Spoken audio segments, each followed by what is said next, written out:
நம்ம புதிய பாதை சேனலில் ஒரு பிரிவு. அந்த பிரிவில் நம்ம பார்க்குறது இது பார்த்திங்கன்னா, இது வந்து கேழ்வரகு. இந்த கேழ்வரகு வயல் இதை பாருங்கள், எவ்வளோ அருமையாக இருக்குது.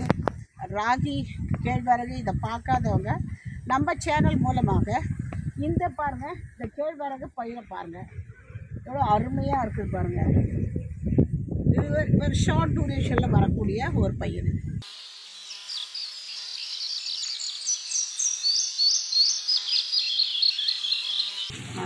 நம்ம புதிய பாதை சேனலில் இந்த தாழம்பூ வந்து கல்யாண பொண்ணுக்கு பட்டை தைக்கிறதுக்கு, இந்த பூ பட்டை தைக்கிறதுக்கு இதெல்லாம் யூஸ் பண்ணுவாங்க.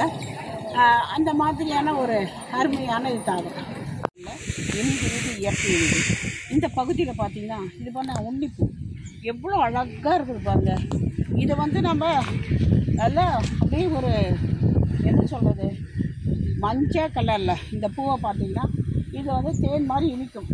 இது ஒரு பூவை எடுத்து நீங்கள் இந்த மாதிரி பண்ணிவிட்டு இது சாப்பிட்டிங்கன்னா இது தேன் மாதிரி இனிக்கும். அந்த மாதிரி இது வந்து மருத்துவ குணமும் வாய்ந்தது பாருங்க. அது மாதிரி உண்ணி பழமெல்லாம் இருக்குது, பழம் காயெல்லாம் இருக்குது. ரொம்ப இதை சாப்பிட்றதுனால தான் கேஸ்ட்ரிக் ப்ராப்ளம்லாம் நீங்கும் அப்படின்னு சொல்கிறாங்க. அந்த மாதிரி மருத்துவ குணம் வாய்ந்த இந்த உண்ணி மலர் இவ்வளோ அழகாக இருக்குது. இதை பாருங்கள். நன்றி, மீண்டும் சந்திப்போம்.